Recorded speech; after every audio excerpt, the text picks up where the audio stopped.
Hey y'all.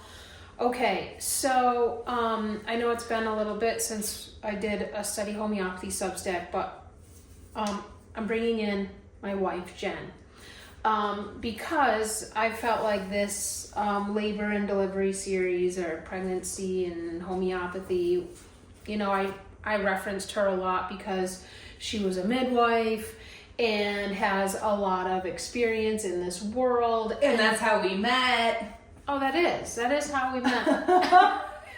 We wouldn't have met if it wasn't for birth. We wouldn't have met if it wasn't for birth.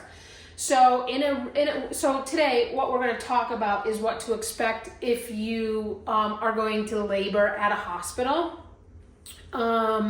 Just so you're prepared, because when I had this conversation with Jen, I was like, wait, whoa, wait, what? And they don't tell you this and they don't tell you that. And actually the conversation was inspired by, we were watching The Bear, and then, what's her name?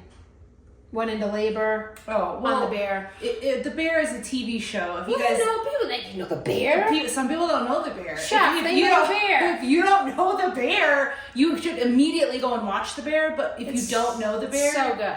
There's actually a pretty realistic labor scene in season 3 of The Bear. Yeah.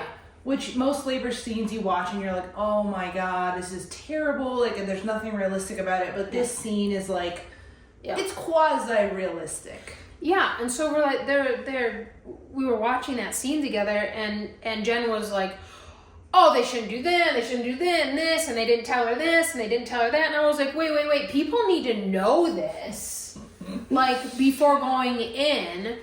So anyway, before we're going to talk about that. Mm-hmm. Before we go there, just really briefly, Jen and I met because my sister was pregnant, and her now husband was living in Africa, and he wasn't here, so I was going with her to her midwife appointments. So, you know, she went to the first several on her own. As she got closer to like actual labor and her due date, I started going with her. So, yeah, and I wasn't the midwife. I was like apprenticing with the midwife. Yeah. Because I was just in training after I had gone to school. Yeah. And Heather and her sister started coming to the appointments. Yeah. And so I saw Jen in the appointment, and I was like, oh, fucking disoriented. I was like, wait, who's this girl? Like, oh my god. Who's this sexy queen in front of me? Okay. I couldn't focus, it's true. You're bringing a new vibe to my station. Do you like it? Yeah. Good. So anyway, we started dating. Oh my god. Okay. We're not going to give them the whole story. I want to get into the whole... Okay, yeah. But you know, people are... The only thing they're going to ask about is like, can you finish that story? Well... But you're right. It is a long story. Yeah. And let's just like... Cutting to the heart of the matter is that I started dating my client's sister. But you asked permission to I did ask the midwife. I was like, hey, is it cool with you if like I kind of start dating our client's sister? And she was like, professional. Oh yeah, it was so It was the only professional thing we've ever done. Yeah. Since then, it's been a little rocky with the professionalism.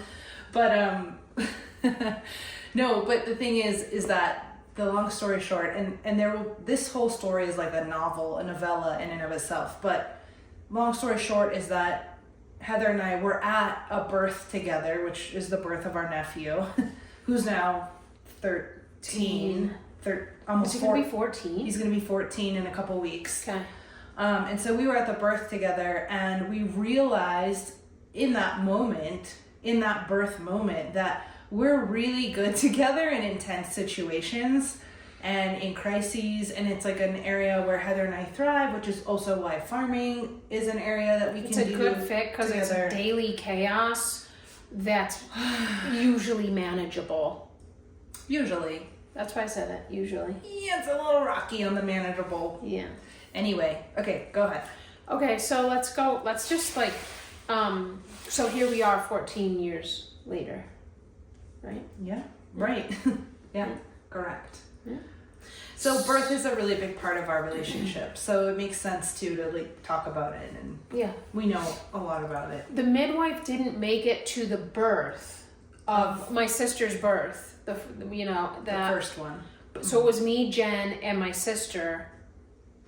And it was supposed to be it was a home birth. It was a home birth, but the midwife who'd been to our house, a few times, prenatal visits. Yeah, she'd been there. She couldn't fucking find the house during when my sister was like, Jen's calling the midwife and be like, hey, like you might want to come over here. I think it's close. You might want to be here. You might want to leave your brunch with your boyfriend and like come to the birth. And so she's like, oh yeah, it's her first labor. She'll be, it'll take a lot of time, and just like kind of like nonchalantly like brushing us off and gaslighting us. And then Jen called her and she's like, so Morgan's crowning. I think you're gonna want to head on over. But then we couldn't answer the phone because then we're like really right in the middle of things, hands deep up in, Yeah, and so the midwife didn't find it in time, so it was me, Jen, and my sister who delivered Johannes into this world, which was amazing. I'm glad the midwife didn't make it, but... Yeah, but it was my first solo birth as like a professional birth attendant, and it was a very crucial birth because it was the woman's sister that I was dating. Yeah. So it was a really intense moment in our relationship. In a good way. Yeah, it really like solidified everything and created like an Insta family. Yeah, that was good. That was nice. Mm-hmm. Good times. It was. So maybe we can kind of go into the scene on the bear. Just about like what she went through, because I thought how you like kind of play by played it. Well, okay, I have an idea. Oh, wife overrules.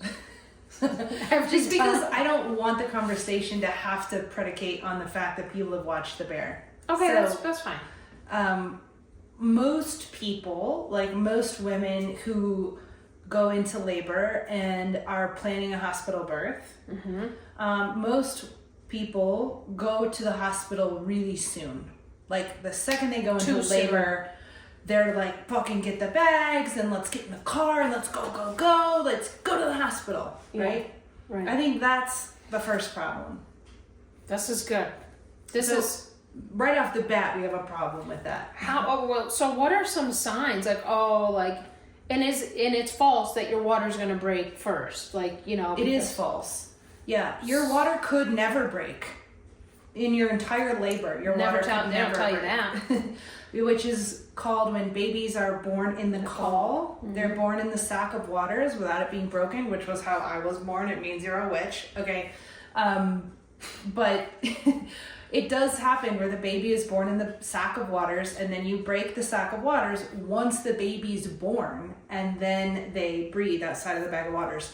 But your bag of waters does not have to break. So all the scenes you see in movies where there's this gush of water and women are like, oh my god, my water broke, let's rush to the hospital. That's not realistic. Yeah. Myth number one. So in my opinion, I have never given birth, okay, just transparently. I think maybe not, people don't know that, but I've never given birth, you've never given birth. So we have a different perspective than people who have given birth, right?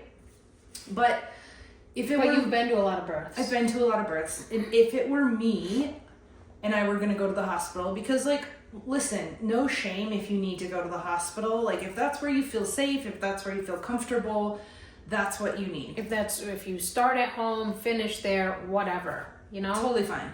It's really about being in an environment where your body feels safe and calm and relaxed. And if that's in the hospital, do it. So be it. Okay?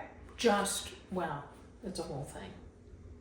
So, but you got to be defending these folks, left and right if you're in there. We'll talk about that in a little bit. But why could it be to the disadvantage of the, woman to go too early to the hospital? Yeah, if it were me, I would want to wait because this is a really personal preference, but I would feel more comfortable laboring at home, and I would feel more at ease. I would feel like there were less distractions, right? People monitoring you, taking blood, feeling the baby, feeling your cervix, right? Doing a lot of vaginal exams, which is really uncomfortable when you're in labor. It's Is it uncomfortable. necessary? No, it is not necessary. You can also refuse vaginal exams, okay? Just know that. Would you do that? Yes. Unless I was like, you know what?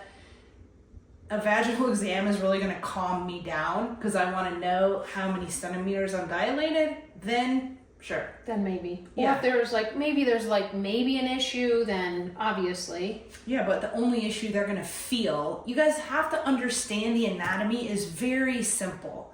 And we really complicate it in our world, like really, really complicated, okay? 101, let's go. You have a vaginal canal, okay? And when you stick your hand up the vaginal canal, when you get far enough, you're gonna feel the cervix. That's it. There's nothing else in there. You're gonna go all the way to the top and you're gonna run into the cervix, which is the end of the uterus, okay? Cervix is the end of the uterus. The cervix is a sphincter that expands and contracts just like your rectum. It expands and it contracts, okay? The cervix is the opening to the uterus, which is where the baby is. So the only reason people are gonna really do vaginal exams is to feel how far your cervix is dilated. Yeah. And they might want to feel up into the cervix, the position of the baby, which they can also do exteriorly on the uterus. Right? They don't necessarily need to do a vaginal exam to feel the position of the baby. If they know what they're doing. Yeah, I mean, these people have felt hopefully hundreds and hundreds of pregnant Thousands, women, right? hopefully. So wait, okay, what's some of the downfalls of going too early? Yeah, sorry. They're going to be a lot of sidetracks, but... Well, maybe we'll break it up, the video. Yeah. Okay. Going too early for me would be distracting because you have a higher risk of getting interventions if you go early. You have a higher risk of being monitored. Yeah. And you have a higher risk of them pushing you into things like Pitocin, epidurals, drugs that you're not necessarily wanting. Or needing. You're going to be highly monitored the second you go into the hospital. And so you have to be aware of what that does to your nervous system, what that does to your body. If you're a person who wants to be monitored and is like, hook me the fuck up, this is going to calm me down, okay, it's good to know about yourself. But if you're like Heather and I... You could also try a dose of aconite, but... Oh yeah, then bring in the homeopathy. But go ahead. Heather and I. But yeah, if you're like Heather and I, we're probably going to feel like our nervous system can be the most calm when we're at home, when you're laboring slowly, because in the beginning of labor, contractions are pretty far apart, right? Yes. You have a contraction for like a minute and a half. Mm-hmm. And then you have, 15, 20, 30 minutes between contractions. In the beginning. All of that time, you can be resting, relaxing, napping, playing Scrabble. eating, whatever. Something that relaxes you. Whatever, yeah. Playing Scrabble does not relax me. No, but, actually it doesn't. very stressful. You know,